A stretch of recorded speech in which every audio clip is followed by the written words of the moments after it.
The Secret of the Seventh Window. A Hercule Poirot Mystery. Welcome, dear reader, to Merrywell Hall, where the October rain polishes the terrace stones, and 7 tall windows keep their solemn watch over the long gallery. Within, every curtain hangs hooked upon its proper ring. Every miniature sits square in its frame, and every guest smiles with the practiced ease of people who have much to hide.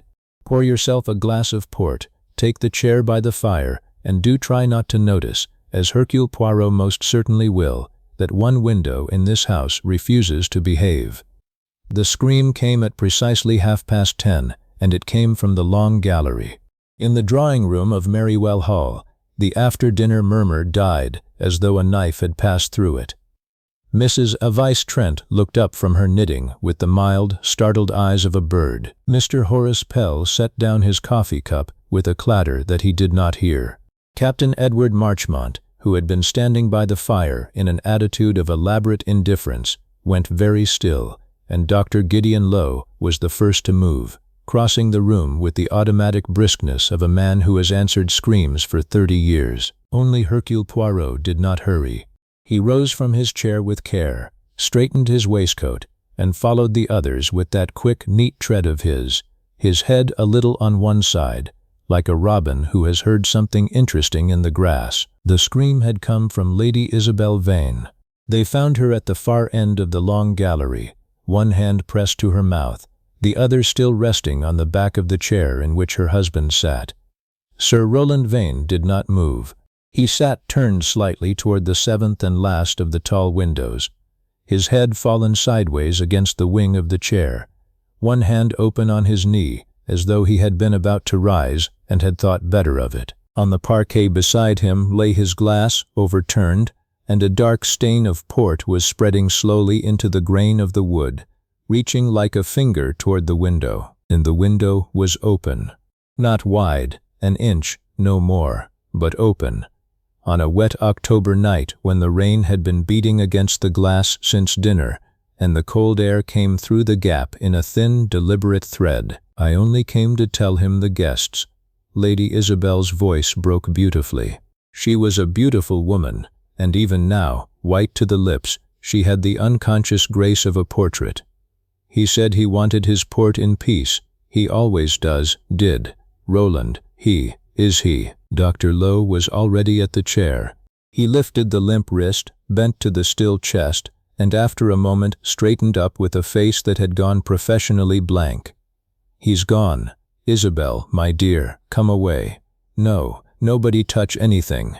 His eyes went to the overturned glass, and then, uneasily, to the decanter on the sideboard across the room. Hart, said Mr. Pell quickly from the doorway. He had not come any nearer. He'd had warnings, hadn't he? Dr. Lowe, you said yourself. I said nothing of the kind, said Dr. Lowe.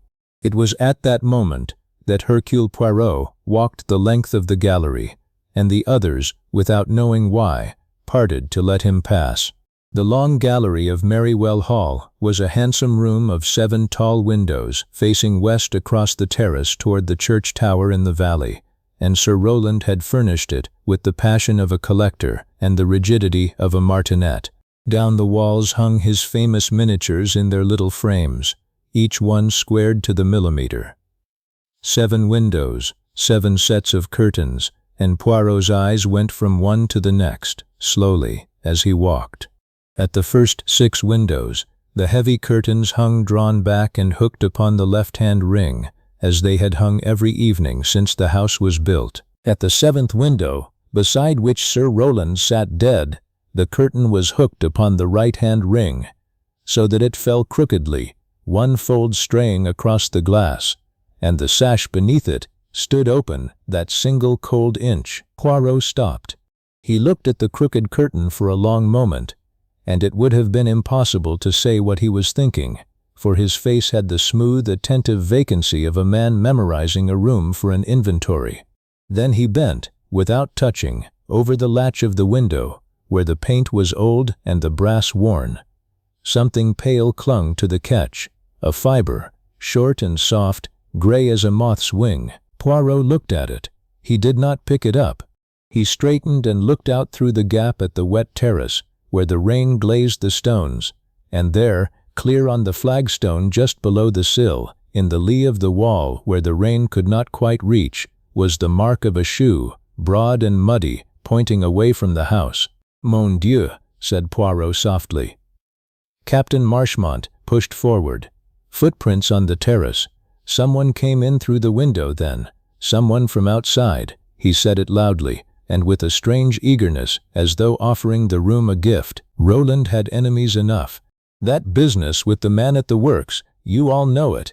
Everyone in the county knows it." "Edward," said Lady Isabel faintly. "It might have been a rebuke. It might have been a warning." "Everyone in the county knows it, Mrs. Trent repeated in her gentle, wondering voice, from the doorway where she stood with her knitting gathered against her bosom. "Though I always think, dear, that what everyone knows is so seldom worth knowing." She said it as an innocent observation, the kind she made a dozen times an evening, and nobody answered her, and she did not seem to expect it. Dr. Lowe had taken Lady Isabel's arm. "Isabel, this is no place for you. Marchmont, telephone the police. Inspector Rash, if he's at home. And the servants must be told," quietly. It was then, as the room stirred into the ugly business of death, that Miss Clara Dean, Sir Roland's secretary, appeared at the gallery door with the Evening Post still in her hand, sorted, as it always was at 10:30. She took in the chair, the fallen glass, the open window, and her face changed. But what crossed it was not shock. It was something quicker and more private, gone before it could be named, and afterward she only said, in her cool, careful voice, "Oh, then it has happened after all." Nobody heard her, or almost nobody. Poirot had moved to the sideboard. The decanter of port stood in its appointed place on the silver tray, square to the edge, and beside it the row of clean glasses, each one precisely spaced, all but the gap where Sir Roland's glass had been taken. Poirot bent and sniffed at the dregs in the overturned glass where it lay, and a small bitter smell rose from the dark wine, faint but distinct, like crushed leaves. "Ah," said Poirot, to himself alone. He looked once more down the long perspective of the room. 6 windows hooked to the left, and the 7th hooked to the right and open to the rain, like one wrong note in a hymn. 6 little frames hanging true, and at the far end the smallest shadow of crookedness, the one place in this whole ordered house where something had been permitted, no, had needed, to be wrong. "Inspector Rash," said Poirot softly, straightening his cuffs, "will find this a most interesting evening. For observe, the window is open, and everyone will say, 'A man from outside.' But me, I ask one little question. Why should a man who climbs through a window in the rain stop first, before the window, to draw the curtain?" No one answered him, because no one had heard the question but himself. Outside, the rain went on polishing the terrace stones, and the wet shoe print below the 7th window slowly filled with water, blurring at the edges, becoming less like evidence and more like nothing at all. The motor car of Inspector Rash came splashing up the drive a little before 11, and the man himself came through the hall of Merrywell Hall, like a weather system, rain cape streaming, mustache bristling, voice arriving half a second before the rest of him. He was a stolid, competent officer of 50, with the air of a man who has long ago decided that murderers are a kind of defective plumbing, unpleasant but findable. He stood in the long gallery and looked at the dead man in the chair, at the overturned glass, at the open window, and then at the wet terrace below it. "Window," he said, "footprint on the stones. That's plain enough, whatever else isn't." "Plain," agreed Poirot gently. "It certainly is." Rash had the body taken up to Sir Roland's room, and the gallery locked, and then he assembled the household in the library, where a fire had been made up, and where nobody was warm. One by one he took them through the evening, writing in a notebook with a pencil he kept sharpening, and Poirot sat a little apart, quiet as a cat, and watched the pencil and the faces in turn. The facts, as they emerged, had the terrible neatness of a sermon. Sir Rowland Vane had dined at 8, in good spirits and better temper than usual, which, Mrs. Trent offered in her wondering voice, was not saying a great deal, poor man. At 9¾ Baines the butler had carried the decanter of port to the sideboard in the long gallery, as he did every night of his life, and had set it square upon its silver tray beside the row of polished glasses. At 10 minutes past 10 Sir Rowland had risen from the drawing-room, remarked that he wanted his port in peace, and gone along to the gallery, as he did every night of his life. At 10:30 Lady Isabel had gone to fetch him, because there had been no guests, only the household. But Lady Isabel lived in a permanent imaginary house party, and she had found him dead. And between 10:10 and 10:30, said Rash, tapping his notebook, where was everybody? That's what I want, and that's all I want. Mrs. Trent had been in the drawing-room, knitting, and Dr. Lowe had been there with her, reading the Times and dozing over it.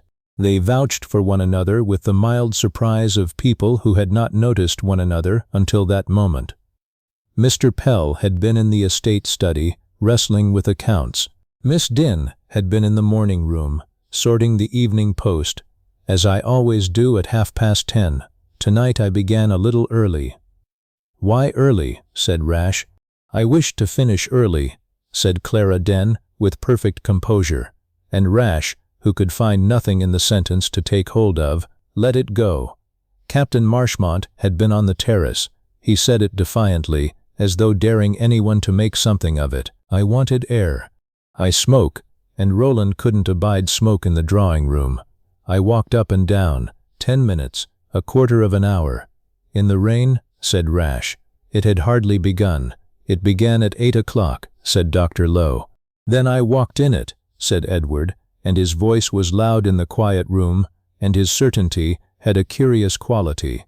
It came too fast, and it came too whole, like a coin that rings false because it is too bright. Poirot's eyes rested on him for a moment, mild and green, and moved on.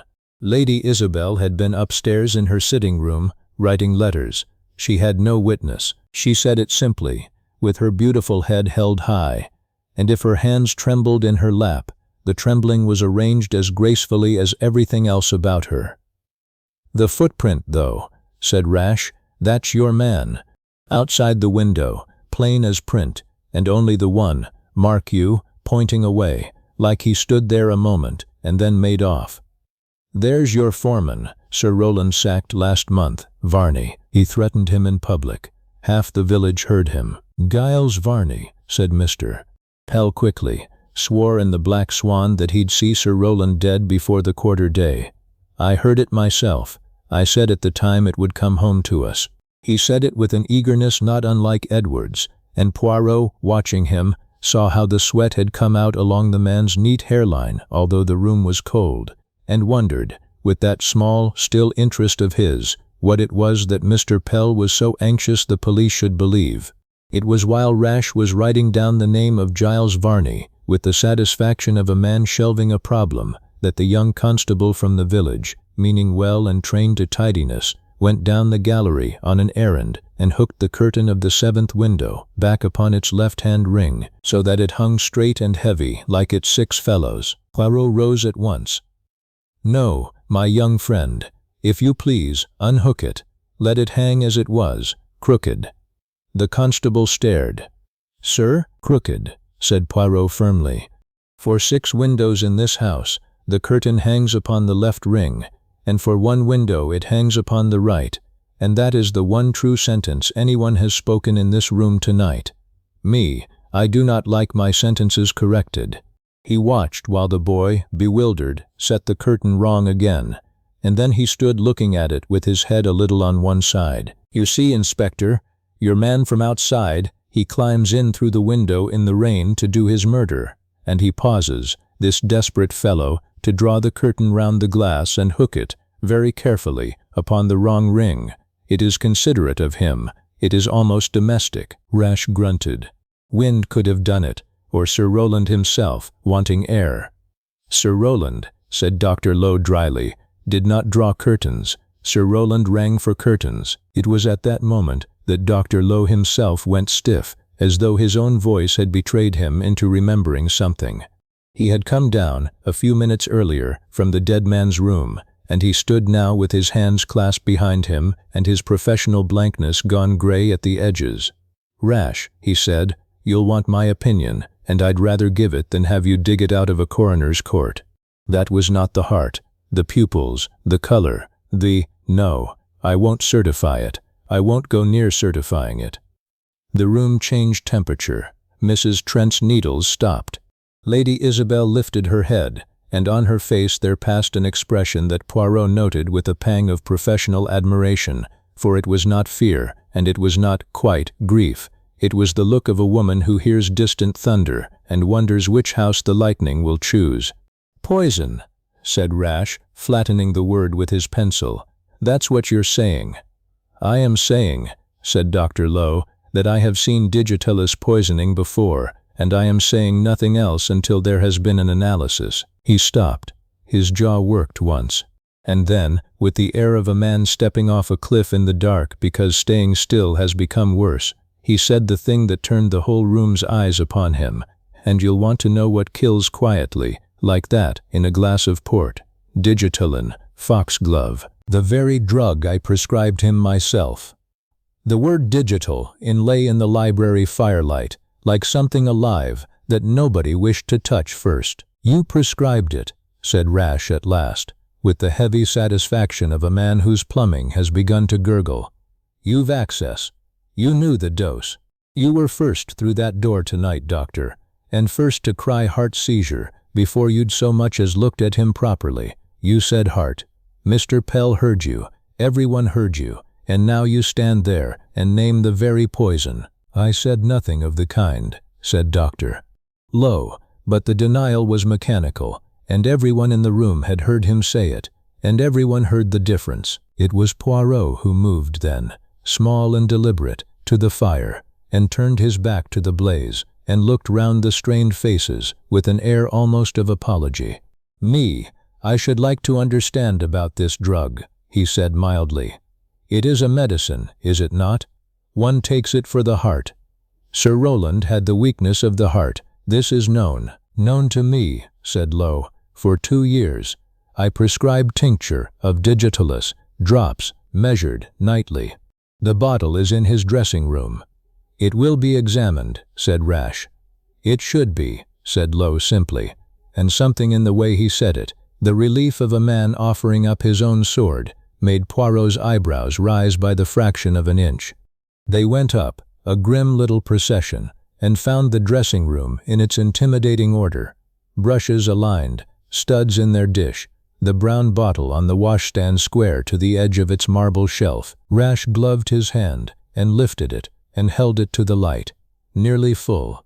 He set it down and wrote in his notebook, and Poirot, standing behind him, looked not at the bottle, but at the cork, which lay beside it, upside down, its underside dry as a bone. He looked at it for a long moment, and then he looked at nothing, which was his way of putting something very carefully away. It was on the stairs, going down, that Dr. Lowe fell into step beside him, and the older man's voice came low and tired, without preamble, as men's voices will at 1 in the morning. "You'll hear it from someone worse, so hear it from me. I was engaged to Isabel, once, before she was Lady Vane. Rowland wanted her, and what Rowland wanted." He stopped. The stair-lamp lit the deep lines of his face. "That was 12 years ago. I stayed on as his doctor because it was my practice, my village, my life, and I will not have it made into a melodrama." "And this afternoon," said Poirot gently, "you quarreled with him." Lowe halted on the stair. "Who told you that?" "No one has told me anything," said Poirot. "It is only that you are a careful man, Doctor, and tonight you have twice said more than a careful man should. The first time, the heart. The second time, the foxglove. A man who volunteers his own rope, he is usually climbing down it to look at something below." For a moment Lowe's face worked, and then the control came back over it like a shutter. "He refused me a loan," Lowe said. "The practice needs in partner's capital. Needed. I asked him this afternoon, in this very house, and he refused me in a way that was meant to be heard through the door. I told him he'd ruin me. Those were my last words to him, and I have been standing in this house all evening, waiting for someone to repeat them to the police, and now you have them from me, and the devil take the timing." He went on down the stairs, a man of 60, carrying himself like a much younger one, which is to say like a man who has decided not to fall. Poirot remained on the staircase, alone, his hand resting on the banister, his eyes unfocused. A quarrel about money, a refused loan, an old engagement. It was a great deal of motive for one doctor to carry, and it had been delivered, he reflected, with almost suspicious promptness, as though Dr. Lowe were building a small fire of himself and setting it carefully between the police and something else, or someone else. Below, in the hall, the little Frenchman paused. The gallery door stood open on the police lamp within, and he went softly in and stood again before the 7th window. The curtain hung as he had insisted, hooked wrong upon the right-hand ring, one heavy fold straying across the glass, and in the lamplight the 6 straight windows and the one crooked one looked like a line of soldiers with a single man out of step. Poirot went down the row slowly, touching nothing, until he came to the last. He lifted the stray fold of the curtain and looked at its inner hem, close, with the lamp held near. There was a smear on the hem, faint and brownish, low down where the fabric had swept the sill. Soil. Garden soil, by the look of it, and fresh enough to darken the cloth. He let the fold fall, and his face, in the empty gallery, wore the expression of a man who has just heard a second voice join a song he thought was a solo. "The curtain was drawn," he murmured, "and it was drawn by someone whose hands had been in the earth, at 10 o'clock at night in October. Quelle jardinière." He was still standing there when Miss Clara Dinn came in with a tray, coffee for the constables, moving with that quiet efficiency of hers that made a room feel better organized for her presence. She wore gray. She always wore gray, a soft wool dress the color of the October sky. And as she set the tray down, she passed between Poirot and the window, and his eyes, mild and incurious, rested on her and moved on, and then returned. "Mademoiselle has caught her dress," he said pleasantly. Clara glanced down, at her hip, where the fabric of the gray dress had brushed something in passing. There was a small pulled thread, a tiny loop of wool standing out from the weave like a snag in a piece of music. "It's nothing," she said. "I must have caught it on a chair." She smoothed it with one finger, and the gesture was calm, and the finger was steady, and yet she did not ask him, Poirot noticed, on which chair.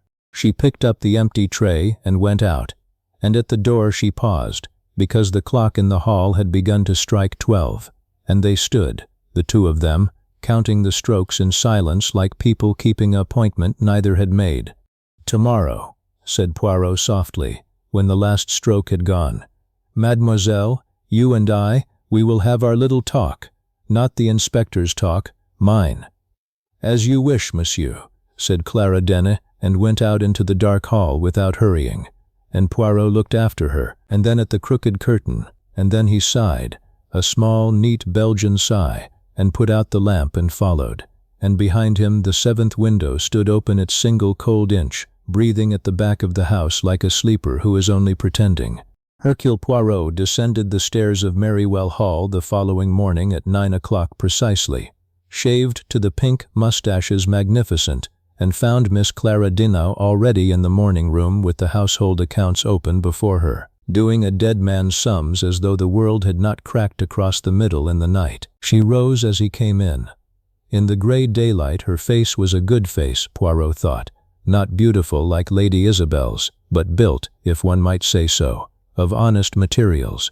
And yet there was something about the mouth, a held quality, like a door with the key turned on the inside. "You wished to talk to me, monsieur." "To have our little talk," corrected Poirot, seating himself. "It is different. The inspector, he asks, where were you at 10 o'clock? Me, I ask, how long have you been with Sir Rowland, mademoiselle? 8 months. And before, a post in Warwickshire, Mrs. Wade of Abbotsmead, will speak for me." She said the name levelly, and then, because she was an honest woman in all the ways that show, she added, "She was my mother. Abbott's mead is sold. She died in the spring." "Ah," said Poirot, "I am sorry." There was a silence, and in it something happened that Poirot had not planned and did not hurry. Clara Diané's composure did not break. It was too well made for that, but it thinned, the way ice thins, and for a moment he could see down into the water underneath. "She did not die quickly," Clara said. "That is the only unkind thing God ever did to her. She bore everything else he sent, and she forgave everyone. It was her talent. But he made her slow about dying, and he made her know it." She stopped. Her hand moved across the account book and squared it with the edge of the desk, a small unconscious gesture, putting a thing back into order. "You did not come to hear about my mother. On the contrary," said Poirot gently. "But tell me, last night, the post. You sorted it early, you said." "Why? I wished to finish early." "So you told the inspector. And yet," Poirot made a small apologetic gesture, "the post, it comes at 5 o'clock. It lies in the hall all evening, does it not?" There was no hurry. "No, I think you wished to be busy, to be occupied with the hands, at that hour, in that room. It is not the same thing, mademoiselle." For the first time, she looked at him fully, and he saw that she was not a woman who would ever lie badly.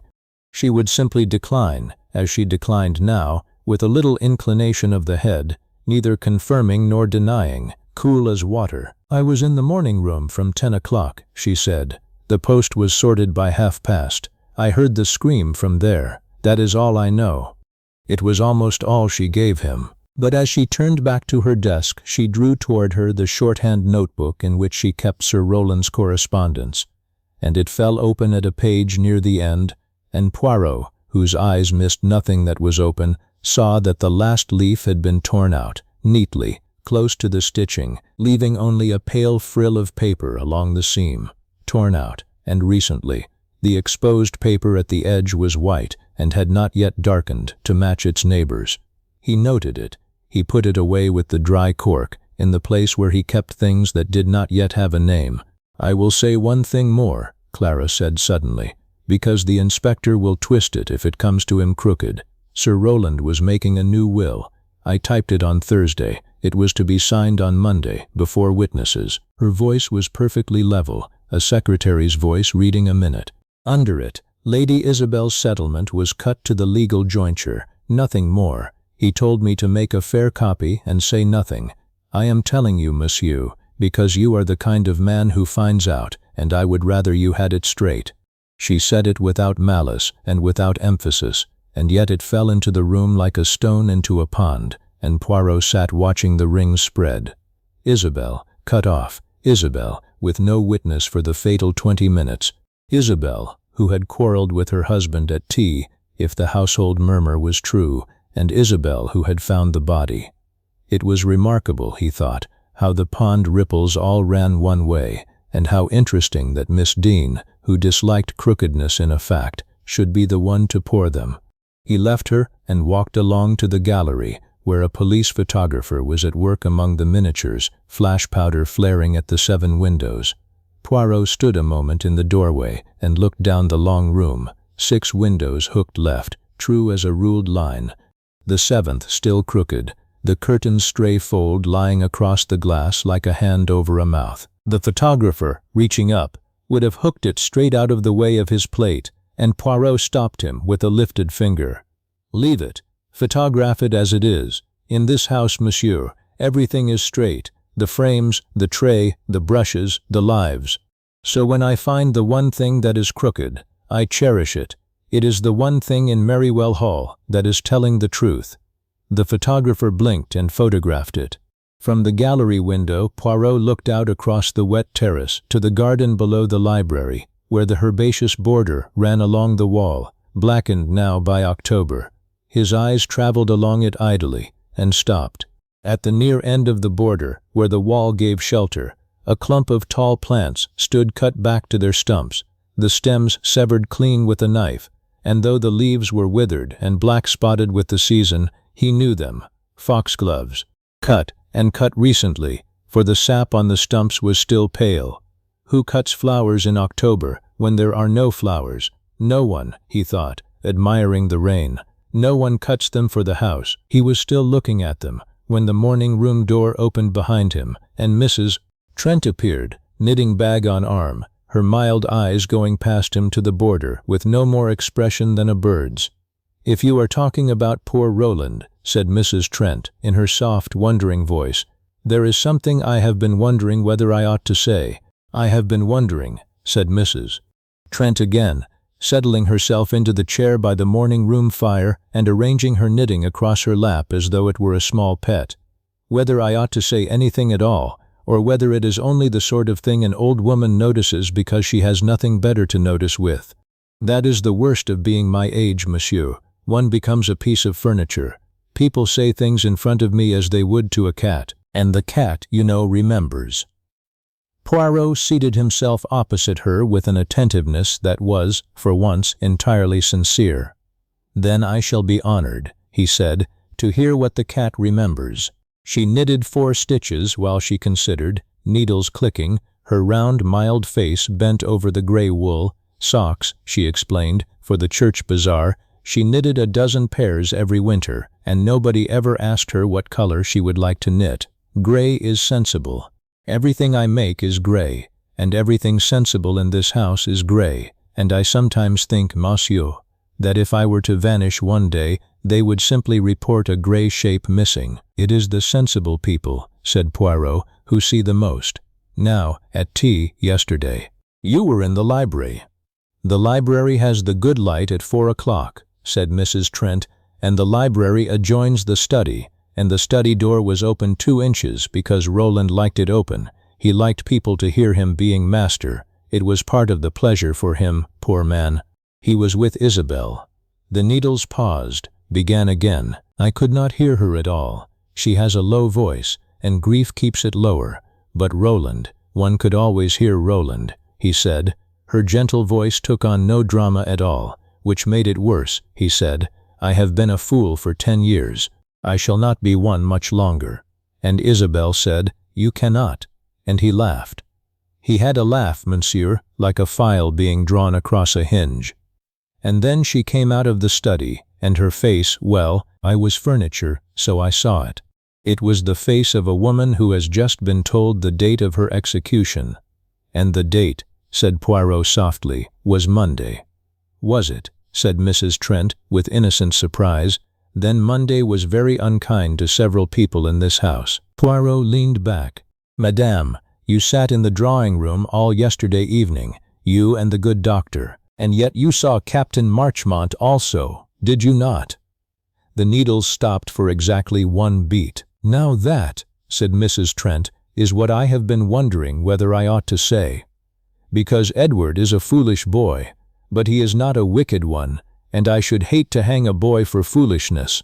She looked up, and her eyes were as candid as daylight. "The drawing-room has a window on the side garden, monsieur, and my chair is beside it, and at 10:15, I noted the time because the clock had just struck. The little one, not the big one." Captain Marchmont came in from the terrace by the garden door, very quietly, and he went up the back stairs.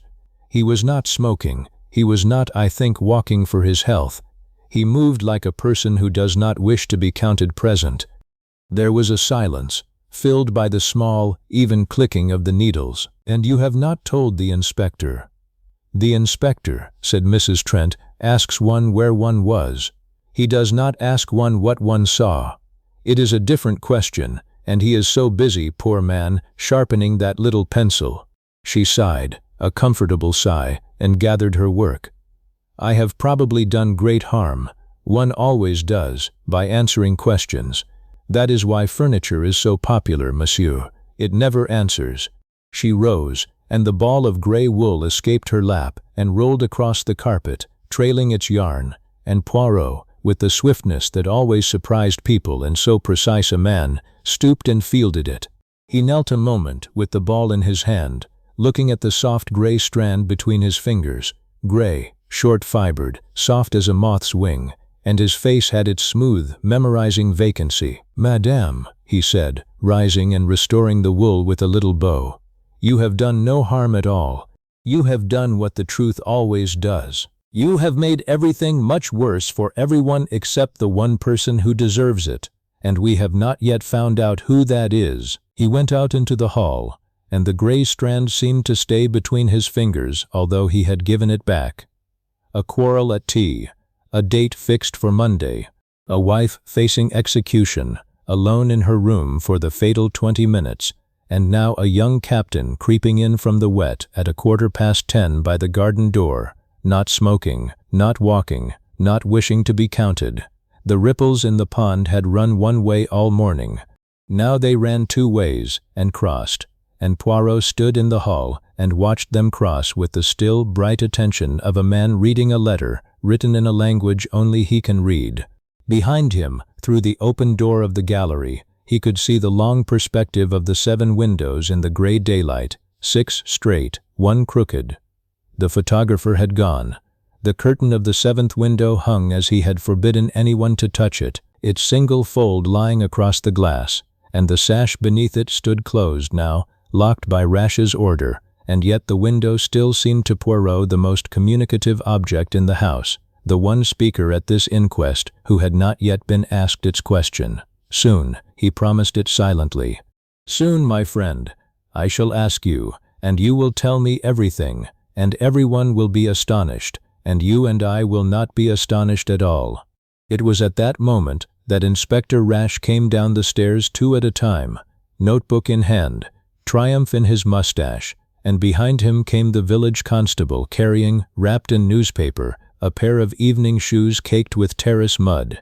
"Marchmonts," said Rash, with the satisfaction of a man whose plumbing has begun to run clear. "Mud fresh on them this morning, hid under his bed, and the width of the sole a match for that print outside the window, broad as a spade. Walking in the rain, was he? Smoking, was he? We'll see what the magistrates make of his constitutionals." He raised his voice toward the landing, where Edward Marchmont had appeared, young and unshaven, and suddenly very pale. "Captain Marchmont, a word with you, if you please." Edward Marchmont came down the stairs slowly, one hand on the banister, and if a man could be said to descend into his own life, that was how he descended.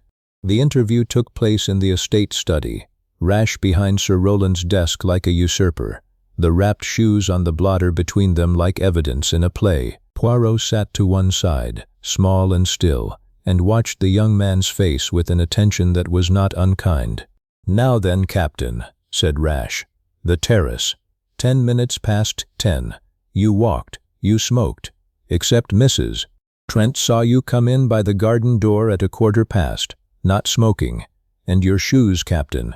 Your shoes were under your bed this morning with the mud fresh on them, and the width of that sole is the width of that print.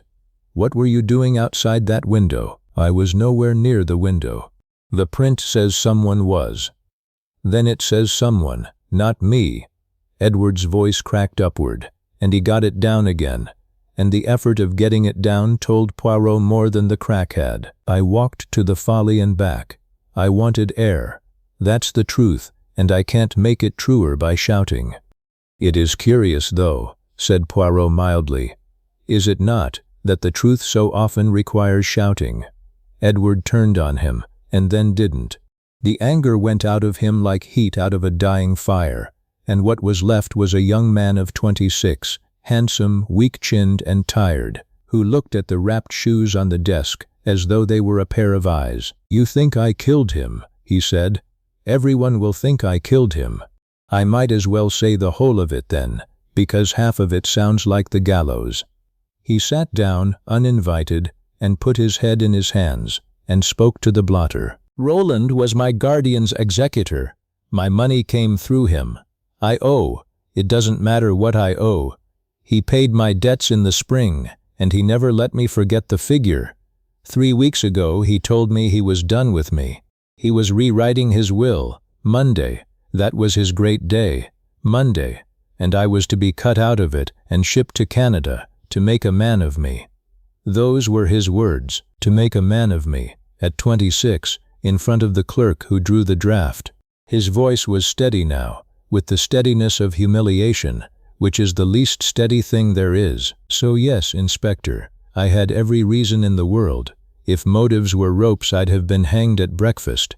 But I did not go near that window, and I did not poison his filthy port, and I cannot prove either because I was alone, walking in the rain, like a fool in a ballad. And Miss Dean? Said Poirot. The head came up. What about Miss Dean? You were on the terrace at 10:15, said Poirot gently. The garden door, it is near the morning room. Did you see her? Did you hear anything? The post, perhaps, being sorted? There it was, the contradiction, naked for 1 second on the young man's face, and Poirot saw it whole, the flash of something to say, and the decision not to say it, and the smoothing over. It was like watching a man close a drawer. I saw nobody, said Edward, a shade too evenly. I heard nobody. Clara, Miss Dean, has nothing to do with any of this. Ah, said Poirot, but I did not say she had. The silence that followed was filled by Rash's pencil, industrious as a woodpecker. Edward had gone red, and the red deepened, and at last it burst its banks. I was engaged to her, he said. 3 years ago, before she came here, she was companion to old Lady Frameling, and I met her at the county. It doesn't matter. We were engaged, and Roland heard of it, and he sent for me and told me that a penniless gentlewoman with a dying mother was an encumbrance he would not finance, and that if I married her I need never come to him again. And the boy's jaw worked. I let her go. I wrote her a letter, a cold letter. I chose my debts over her, and she answered with 1 line. She said she hoped I would be happy, which is the cruelest thing a kind woman can say. And then this spring her mother died, and she answered an advertisement and came here, into this house, into his house, and every day for 8 months I have sat at his table, with her across the room being perfect, and I have not had the courage to say 1 word to her that was not about the weather. So when you ask me, monsieur, whether I saw her in the corridor at 10:15, he looked up, and his eyes were wet and furious. You are asking the one man in England who would not tell you if he had. Rash's pencil had stopped.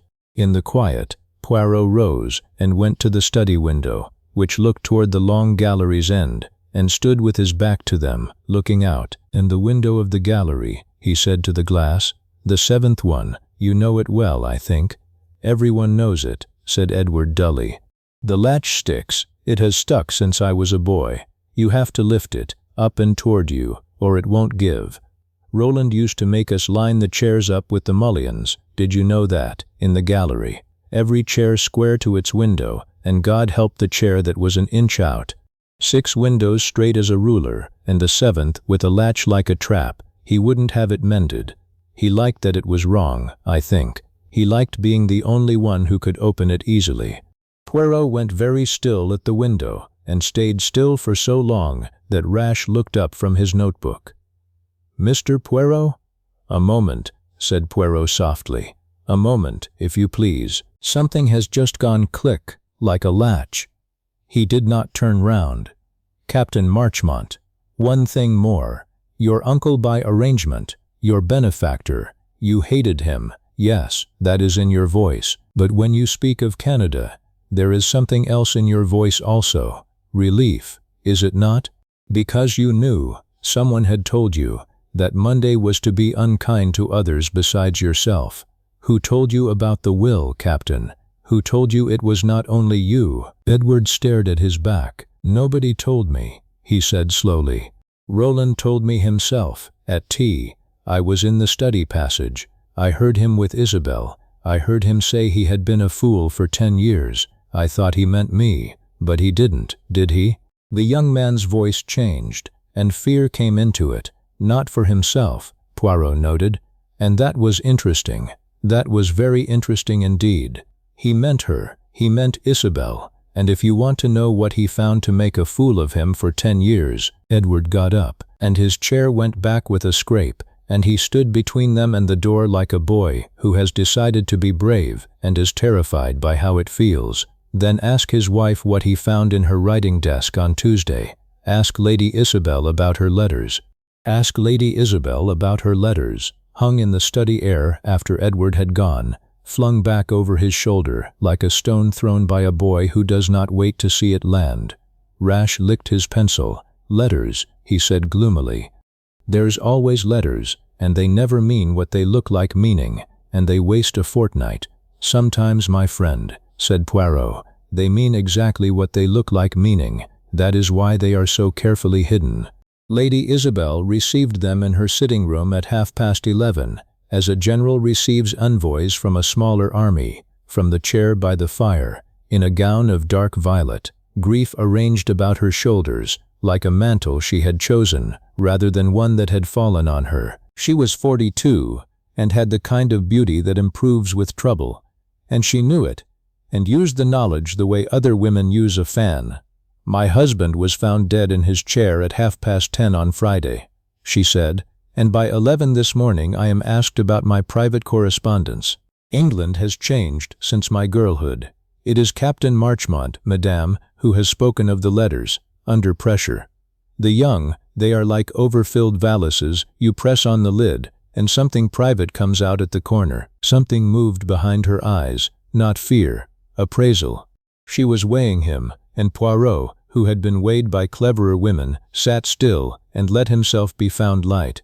There are letters, she said at last. There is no harm in them, which is precisely why they must not be read aloud by policemen. They are from Dr. Lowe, from before my marriage. Roland found them in my desk on Tuesday. I had kept them. Women keep things. It is sentiment, not guilt. And he chose to make a tragedy of them. He said he had been a fool for 10 years, married to a woman whose heart was elsewhere. He said he would put it right. She folded her hands. He was making a new will on Monday. You know about the will. Everyone in this house knew about the will before I did, monsieur. That is what it is to be a wife. So there is my motive, gift wrapped by my own nephew, and I give it to you myself because I find it goes down better without the police ribbons. I had every reason to wish him dead, and no witness for 10:30, and I did not kill him. Arrange those 3 facts in any order that entertains you. It was handsomely done, a little too handsomely, Poirot reflected, the confession of a motive delivered with the flourish of a card trick, so that one watches the flourish and not the cards. He leaned forward with the sympathetic little frown he kept for such moments. And on Tuesday, madame, after he found them, you quarreled again, at tea, in the study. You said to him, "You cannot. That is not the protest of a wife about money, if madame will permit the observation. That is the protest of a woman protecting someone." The stillness in the room became very fine, like the stillness before a glass breaks. "You are a dangerous man," said Lady Isabel softly, "for a little detective with a funny mustache." She rose and went to the window and stood with her back to him, and her back, Poirot thought, was as eloquent as most women's faces. "I have protected people all my life, monsieur. It is the only talent I was born with. And when Gideon, Dr. Lowe, asked me 12 years ago to marry him, I protected him too. I said no, kindly, and I let him think it was the money, because the truth would have hurt him more. He is a man who has spent his life absorbing other people's pain and has never learned what to do with his own." She turned. Her eyes were bright and hard, and not at all tearful. "And when I watched the good doctor set fire to himself in front of the police, do you think I do not know why a man does that? He thinks he is protecting me. It is the most exasperating form of love there is, and I have had 30 years of it, and I will not have him hang for it." There it was, the truth, marched out at bayonet point, and Poirot bowed his head to it as it deserved. "Madame, the old letters, Sir Roland took them?" "Roland took everything, always. They will be in his study drawer, under lock, like everything else that ever mattered to anyone in this house. Take them. They are 12 years old, and they say nothing, and he locked them up as though they were gold. That was Roland all over, monsieur. He locked up everything he could not understand, and he understood so very little." Poirot rose and made his little bow, and was at the door when he paused, as though at an afterthought. "One small thing, madame. On Tuesday, the day of the letters, you were in the garden, I think." in the border below the library, with the knife from the potting shed. Behind him the room went absolutely silent, and when he turned, Lady Isabel was looking at him with an expression he had not seen on her face before. Genuine, uncalculated astonishment. "I have not been in the garden," she said, "since August." He left her, and in the hall he stood with his head on one side. She lied about the garden, he was nearly sure of it, and yet the astonishment had been real. Two truths wearing one face. He filed it with the cork and the torn leaf, and walked along to the gallery, drawn back the way a tongue goes to a sore tooth. The curtain of the 7th window hung crooked on its right-hand ring, the stray fold across the glass. Poirot lifted the fold and looked again at the brownish smear low on the inner hem, and then he knelt, creaking, and studied the two smears side by side, the soil on the hem, and the soil dried in the groove of the sash. Not the same. The soil in the sash was dark terrace grit, washed by rain. The smear on the curtain was lighter, redder, with a shred of leaf mold in it. Garden soil, border soil. He lowered the fold as tenderly as a man closing the eyes of the dead. "The curtain was drawn by hands that had been in the border," he said softly to the empty gallery. "And the window was opened from inside, and one footprint only, outside, pointing away, in the one place the rain could not reach. Tien, it is not a window at all, my friend. It is a sentence, and someone has been punctuating it very carefully." From the hall came the sound of the front door, and Rash's voice, loud with fresh news, and the word that reached Poirot through the gallery door was the name of the sacked foreman, Giles Varney. Giles Varney was brought into the library of Merrywell Hall at noon between two constables, and he filled it the way a draught fills a room, unwelcome, cold, and impossible to ignore. He was a big man of 50, with the forearms of a smith, and a face that had set, years ago, into the expression of a man expecting the worst, and determined to meet it standing. He had been taken in the tap-room of the Black Swan at 11 o'clock, drinking, which Rash observed was where a man with a conscience would not be, and Poirot observed privately, was precisely where a man with a grievance and no plan would always be. "You'll have heard," said Rash, "that Sir Roland Vane is dead." "I've heard," said Varney, "and I'll tell you what I told the tap-room, since you're going to write it down anyway. I'm glad. That's not a crime yet, whatever else is. You threatened him, in public. Half the village heard you say you'd see him dead before quarter-day. Aye, and the other half has heard worse about him since and said less to your face." Varney stood square, uninvited to sit, and looked round the fine room with the flat contempt of a man examining someone else's teeth. 22 years I was foreman at his works. Then the order book thins, and he needs the bank off his back. And what does Sir Roland Vane do? He tells the bank the shortfall is pilfering, my pilfering, and he sacks me without a character, and with no character there's no work, and with no work there's no cottage, since the cottage is his. 22 years, and I come out of it a thief in the eyes of every man I'd have worked for. So yes, Inspector, I said I'd see him dead. I've said it most days since. A man's got to have something to look forward to. It was said with a terrible evenness, and Mrs. Trent, who had established herself in her chair by the fire with her grey knitting like a chaperone at an execution, looked up with her mild, wondering eyes and said, "But you didn't kill him, Mr. Varney. You have the wrong sort of hands for it, and you are much too angry. Angry men use hammers, poor things. It is the cold ones who use glasses of port." Nobody answered her, and she did not seem to expect it, and the needles clicked on. "Where were you?" said Rash heavily, "last night between 10 and half past?" "In the Swan until closing. 30 men saw me. I walked home along the lane. I passed the bottom of the terrace wall. I know what's coming, at maybe 10:30, and I stood there a minute, I'll not deny it, looking up at the house where he sat drinking his port, and I thought things no vicar would print. Then I went home to my wife. That's the print you've got, I don't doubt. Broad as a spade, size 11, mine. It'll match 1,000 men's in this county, but mine's the pair you'll want it to be." He said it not with fear, but with a profound, exhausted fatalism, and it struck Poirot, watching the man's huge hands, knotted and trembling very slightly with the effort of standing still, that here was the misdirection made flesh. The whole county had pointed at this man for a month, because the county needed its villains broad-shouldered and loud, and the truth, whatever it was, would be quiet and well-dressed and standing somewhere indoors. "Mr. Varney," said Poirot gently, "you stood below the terrace wall at 10:30. Did you look up at the windows?" "I did." "Then tell me, the last window, the end one, the 7th, was it open when you passed?"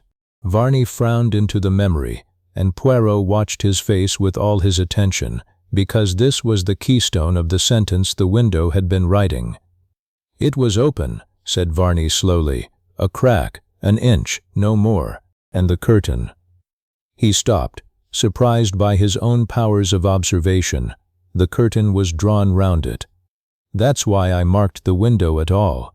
It was the only one with the light showing through the glass instead of round the edge. Drawn and hooked. I could see the shape of it, hooked on the wrong side. So a fold of it lay across the pane like," he groped, "like a man had put a shawl round the window's shoulders." "When did you first know Sir Rowland was dead?" asked Poirot softly. "This morning, when they came for me." "And yet," said Poirot, "you knew about the port." The room went still. Varney's face darkened. "I saw it through the gap, didn't I? The glass on the floor by the chair. A man looks in a window, he sees what's there. But the Defiance had a seam in it now," and Poirot leaned forward with the delicacy of a man testing ice. "You saw the glass, from the lane, through a 1-inch gap, on a dark wet night. You have remarkable eyes, monsieur. Or, you did not stand only in the lane. You came up over the wall. You crossed the terrace. You stood close enough to leave a footprint in the dry place under the wall, the one the rain could not reach.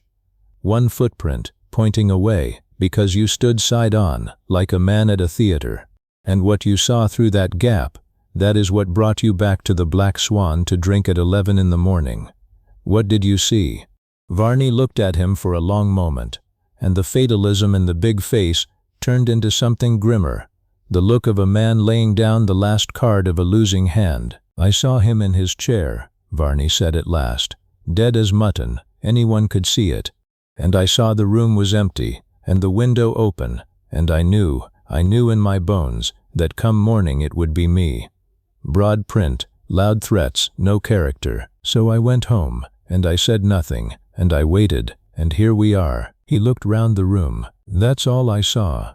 An empty room and a dead man. And I've wondered since, I'll wonder till I hang or don't, why a man murders his master and then stops to fuss with the curtains like a housemaid." When they had taken him away, Rash sat back with the grim satisfaction of a man who considers his work nearly done, and said so. Poirot stood at the library window, looking down at the blackened clump of foxgloves in the border below, and did not answer for a moment. "An empty room," he said at last, softly.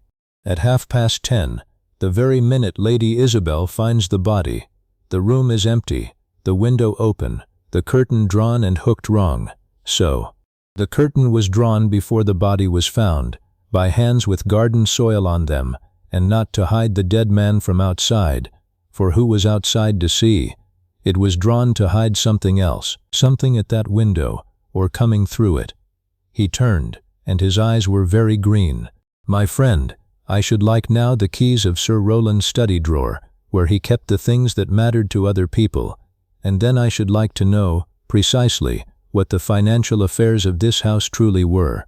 Because a man who tells the bank his foreman is a thief is a man who needs the bank to look at the foreman. And when a man needs everyone looking somewhere, me, I always ask, what is over here, in the dark, that we are not to see?" The keys of Sir Rowland's study were produced by Baines the butler, with the air of a man handing over regalia, and it was Mr. Horace Pell who attended the opening of the drawer, being the agent, and who stood a little too close to it, Poirot thought. As a man stands too close to a painting he is afraid will be looked at properly. The drawer yielded its relics one by one onto the blotter. The packet of Dr. Lowe's 12-year-old letters, tied in violet ribbon, their ink gone brown, their passion gone to sediment. Poirot read one, with Lady Isabel's permission relayed by Rash, and found it exactly what she had said, a young man's ardent commonplace, dangerous only to dignity. Beneath them, the draft of the new will in Clara Denez's faultless typing, the legal jointure to Lady Isabel, the residue to a cousin in Newfoundland whom nobody present had ever met, and for Captain Edward Marchmont, a single devastating sentence in Sir Rowland's own hand in the margin. Nothing. Canada will make a man of him, or it won't. And beneath that, flat at the bottom of the drawer, the bank letters. It was the bank letters that Poirot read twice. "The overdraft," said Rash, who had read them over his shoulder and had the honesty to be baffled aloud. £22,000 against the works and the estate both. It reads to me as if the whole place was a house of cards. "It reads to me," said Pell, and his voice had the dry rattle of a man whose throat has closed, as if Sir Rowland was a gambler who had run out of luck. "I told him the speculation in the Argentine shares was madness. He did not take advice. He gave it." "And yet," said Poirot mildly, turning the top letter, "the bank, it is not alarmed. That is curious. 22,000, and the tone is, how shall I say, friendly, solicitous. Banks are not friendly to drowning men, Monsieur Pell, unless they believe the security to be excellent. The estate, the works, and the foreman's pilfering, which explains the shortfall so neatly, and was reported to them, I see, in a letter of the 14th of September. In your hand, Monsieur Pell, not Sir Rowland's."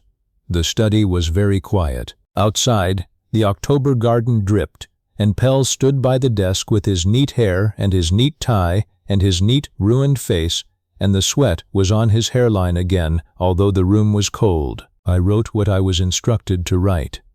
"Did you?" said Poirot. "Then it is a pity," and he lifted from the drawer its last occupant, a folded sheet he had separated from the rest with the delicacy of a man lifting a hair, "that we have here the letter Sir Rowland was writing on the evening of his death and had not finished. It is to the bank's manager. It says, I paraphrase, that he has examined certain transfers made in his name over 18 months, that he did not authorize them, that the signature upon them is his but not his, and that he will attend the bank in person on Monday morning with his agent's books. It is dated Thursday." Poirot looked up. Monday, always Monday. A will to disinherit a wife, a visit to unmake an agent. Sir Rowland had arranged the destruction of 2 people for Monday, and he died on Friday. And me, I have lived too long to believe in such a merciful God. "It is a forgery," said Pell, but the words came out without conviction, like a salute from a beaten regiment, and then his face changed. The neatness went out of it all at once, the way heat goes out of a dying fire, and he did the thing Poirot had been waiting for someone in this house to do. He looked not at Rash, not at Poirot, but at the door, with the longing of a man measuring an escape he knows he will not make. "You can't hang a man for being trusted," he said, and his voice was suddenly loud, suddenly common, all the gentility run out of it like wine out of a cracked glass.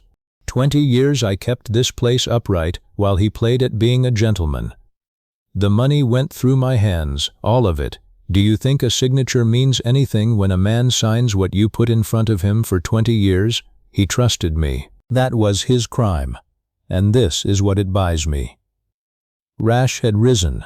Poirot had not moved. "The transfers will be traced," said Rash. "A fortnight's work with the bank, and you're in the dock for forgery and fraud. And for the rest of it, Pell, for Friday night, you've as good as told us the motive with your own mouth.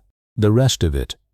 For a second time the man's face changed, and what came over it now was not cunning but sheer bewilderment. And bewilderment, Poirot knew, is the one emotion no guilty man has ever learned to counterfeit. "You think the port, the window?" He gave a laugh that was worse than a sob. "I was in the study from 9 till 11 with the ledgers. trying for the 100th time to make 18 months of theft look like fortune's weather. I never went near the gallery. Why would I poison a man on Friday who could ruin me in person on Monday? Yes, I see it. I see how it hangs. But I tell you I never touched him. I never touched anything.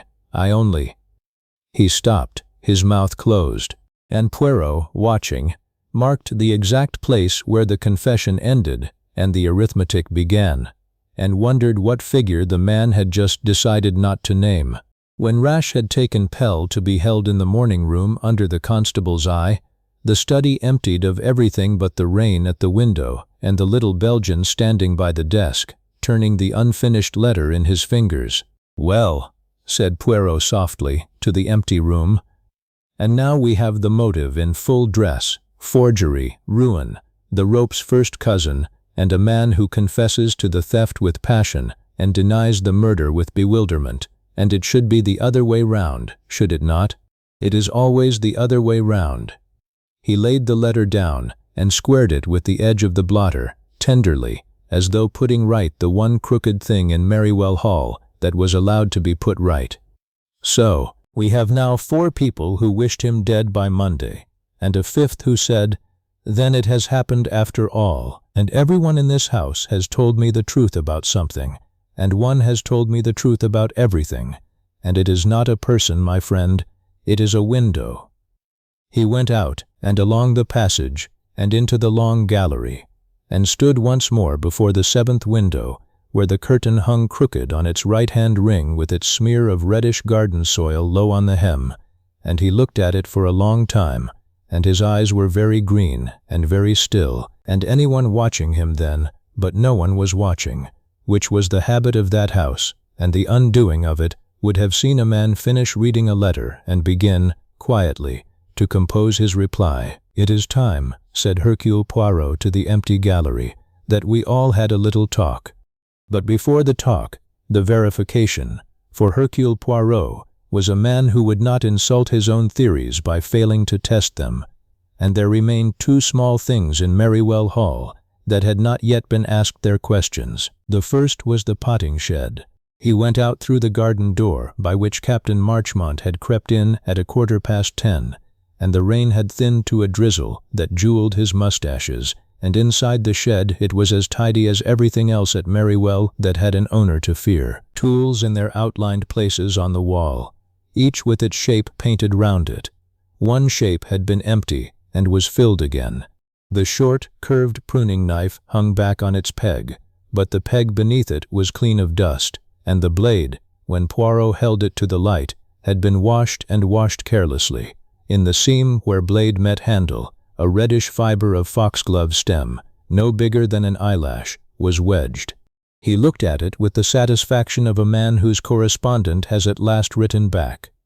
"A hand that washes a knife," he murmured, "but not the seam of the handle. A hand used to order, but in a hurry. Bon." The second thing was the post. He found Baines in the servants' hall, and asked, with great courtesy, about the evening post of Friday, at what time it came, where it lay, and who took it, and Baines, who had been a butler for 30 years, and knew a true question from a policeman's one, answered with the precision of his calling. The post came at 5, lay on the hall table till 10:30, when Miss Denny took it to the morning room, as she always did, except that on Friday, Baines added, he had himself noticed the letters still on the table at 20 minutes past 10, when he crossed the hall to draw the hall curtains, and had thought it unlike Miss Den, who was a young lady of great punctuality. "At 20 past 10, said Poirot, "the post still lay in the hall, and yet Miss Denny tells me she was in the morning room from 10 o'clock, sorting it early, because she wished to finish early. And the sorting of a post, Baines, how long does it take a competent young lady?" "10 minutes, sir," said Baines, "15 at the outside, if there are circulars." "So." Poirot stood very still, and the housemaid who had been polishing forks stopped polishing, because the little gentleman's face had gone like the face of a clock at the moment before it strikes. The post was in the hall at 10:20. It was sorted by 10:30. Between 10 o'clock and 10:20, Mademoiselle Denny was occupied elsewhere, doing something that took 20 minutes, that left her, let us guess, with a pulled thread at the hip and soil upon her hem. Baines, my good friend, the grey dress. Mademoiselle's grey dress, the one of Friday evening. It will have gone to be brushed, yes? In this house everything goes to be brushed. Where is it? It was found hanging in the still-room cupboard, awaiting the laundress, and Poirot examined it under the lamp with Rash, whom he had collected en route with a crooked finger, and no explanation. The pulled thread at the hip, a tiny loop of grey wool standing out of the weave, the twin of the fibre on the window latch, and low on the skirt, at the side, where a woman would kneel in a border, 2 faint reddish smears, half rubbed away, and in the turn-up of the hem, 3 grains of reddish leaf-mold soil. Garden soil, said Rash, and foxglove knives, and the girl's dress. She cut the plants. It's her poison as plain as. But he stopped, because Poirot was shaking his head slowly, like a schoolmaster at a sum that is right in every line and wrong in the answer. No, my friend, look again. The soil is at the side of the skirt, and in the hem the marks of kneeling. But the cuffs, the front, clean. She knelt in the border, yes. She knelt by the wall, under the terrace, at 10 o'clock at night, in the rain. But she did not cut those foxgloves on Friday evening. She knelt in soil that was already dug. Poirot's voice had gone very quiet. Ask yourself the question I have been asking since the first hour, Inspector. Not who killed Sir Rowland. We are nearly there, and it is not this poor girl, but the other question, the one the window keeps writing on its glass. Why was the curtain drawn? A drawn curtain at an open window hides nothing from outside, for the light shows through it and betrays the room within. Varney saw it, the shawl round the window's shoulders. No, a curtain is drawn round a window from the inside to hide something from the people in the room. Something that was at that window, or coming through it, between 10 o'clock and half-past. Something or someone. Rash stared at him. Someone came through. Varney says the room was empty at half-past. Dead man, open window, nobody there. You're telling me someone came through that window while he sat dying in his chair, and the curtain was drawn so the dead man couldn't. He broke off, because the logic of his own sentence had taken him somewhere he did not want to go. So the dead man couldn't see? Said Poirot gently. No, Inspector, so that no one else could see. Sir Rowland sat turned toward the window. You remember the attitude of the body. Whatever the curtain hid, it was not hidden from him. It was hidden from the long perspective of that room, where anyone glancing in from the passage would see 6 straight windows and, had it not been drawn, whatever stood at the 7th. The curtain was drawn by the person who came in, at the moment of coming in, with soil upon her hands from the border below. And the latch sticks, Inspector. It has stuck for 20 years. You must lift it, up and toward you, from inside, or it will not give. No one opened that window from the terrace. Sir Rowland Vane opened it himself, at 10 o'clock on a wet night, and drew the curtain round it himself, his own hands, with the soil of the border ledge on them, to let someone climb secretly into his own house. And then he sat down to his port, and he drank, and he died facing the window he had opened. And the person he had let in was gone before half-past, breathed Rash. Varney saw the room empty. Then who? Then we come, said Poirot, to the little talk. He moved to the door, and there he turned, and for a moment the lamplight caught his face, and there was something in it that Rash had not seen there before. Not triumph and not pity exactly, but the stillness of a man who has finally seen the whole shape of a thing and finds it sadder than he had hoped. Assemble them, my friend, everyone. In the long gallery, in half an hour, yes, in the gallery itself, before the 7 windows, where it happened. Lady Isabel, the good doctor, the captain, Mrs. Trent, Mademoiselle Den, Monsieur Pell under the eye of your constable, everyone. The chairs in a half-circle, and the curtain of the 7th window left exactly as it is, crooked. It is the one witness in Merrywell Hall that has told nothing but the truth, and tonight, at last, it shall testify. They gathered in the long gallery at 8 o'clock, In a half-circle of chairs before the 7 windows, 6 stood hooked to the left, true as a ruled line. The 7th stood as it had stood since Friday night, the curtain hooked wrong, one fold straying across the glass, like a witness that waits to be believed. Hercule Poirot stood before them, small and neat, and behind him Inspector Rash stood with his notebook closed. "Mesdames et messieurs, we are met to speak of the death of Sir Roland Vane, and I shall tell it as a staircase, one step, one contradiction at a time. At the top stands a name. One of you has known it all along." Nobody moved. The rain whispered at the 6 straight windows. "Step the first. The window." Everyone said. An open window means a man from outside. The footprint, broad as a spade, the convenient villain. But the latch has stuck for 20 years. It must be lifted, up and toward you, from inside. And the footprint stands in the one dry place, pointing away, the print of a man standing side on, watching, not climbing. Nobody came in from outside. Sir Roland opened it himself. Step the second, the curtain. 6 windows hooked left, 1 hooked right, the one crooked thing in this whole straight house, and the one thing telling the truth. Who draws a curtain round an open window at night when the light shines through and betrays everything?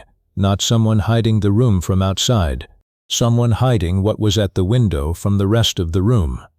Sir Roland drew it himself. On the inner hem is the soil of the garden border. Step the third, the poison. The Digitalis bottle is nearly full, and its cork lay upside down and dry. It has not been in that bottle for days. The poison was prepared before, from the foxgloves cut in the border below the library, by hands that knew the plant. The doctor knew it, yes, but also the gardener's daughter. You see where the staircase turns, madame. Mrs. Trent's needles had stopped. She sat with her gray knitting in her lap, her round, mild face lifted, like a small gray bird that knows the windows are all shut. Step the fourth, the motive. We have been rich in motives. The wife, cut off on Monday. The nephew, shipped to Canada. The doctor, refused and ruined. The agent, with his forgeries and a letter to the bank. 4 people who needed Sir Roland dead before Monday, and yet he was let to die on Friday by the one person whose motive had no date on it. 23 years, Mrs. Trent. An under-gardener named Trent owed 6 weeks' wages that Sir Roland said had been paid, and had not, who died of his lungs in a winter when the vicarage could not afford coal. His daughter married a clerk, was widowed, and came to Merrywell Hall 8 years ago as the poor relation, the furniture, the cat that people talk in front of. She knitted her gray socks, and she listened, and on Friday she heard that Sir Roland would ruin 4 more lives on Monday, for the pleasure of it. And something that had been patient for 23 years stopped being patient. "That's a story," said Mrs. Trent. Her hands lay still on the gray wool. "An old woman's story. Step the fifth is the wool. On the latch of the 7th window, a fiber, short, soft, gray as a moth's wing. Its twin was pulled from Mademoiselle Dean's dress, the gray wool you gave her last Christmas, madame." And step the 6th. How did you come to be in the border at 10 o'clock at night, with your soil and your little vial, and how did you come in through the window Sir Roland opened? Because he did open it. That is the horror of this staircase. He knew you were coming. Lady Isabel had risen. Clara Deany sat with her hands clenched. "He knew," said Poirot, "because you wrote to him, on Thursday. You offered him the proof of Monsieur Pell's forgeries, in exchange for one thing, that Varney's name be cleared, and your father's pension paid. You did not come to kill him. That is the step on which I stand with most sorrow. You came to bargain. He let you in by the window like a thief, and he drew the curtain himself, and you showed him what you had, and he, what did he do, madame?" "He laughed," said Mrs. Trent. Her voice was soft and wondering, the voice they had all heard 100 times at the tea-table. "He laughed, and he poured his port, and he said he would drink to my proof, and then he would have it, and I would have the garret, like my father before me. I had the little bottle in my hand, meaning to threaten him, a silly old woman's theatrics. And he lifted his glass, and he said, "To the furniture." And I told him the port was poisoned. I told him, and I watched him decide that a grey old woman was a liar, and he drank it down to spite me. That is the thing I cannot put down. I came with poison in my pocket, and a bargain in my hand, and God showed me the door, and the devil held it open, and the man drank my poison to prove I was nothing. And he was right. That is the worst of it. I was nothing, and nothing is what killed him. The gallery was utterly silent. At the seventh window the crooked curtain lay across the glass like a hand over a mouth. "And then," said Poirot at last, very quietly, "you went out as you came in, and left the window open, so the world would say a man from outside, and sat up all night with your knitting, being furniture. And Mademoiselle Deanie saw you crossing the terrace in the rain, and said nothing, because she believed, as I also believe, that the law's account of this night and heaven's account of it will be written in different books."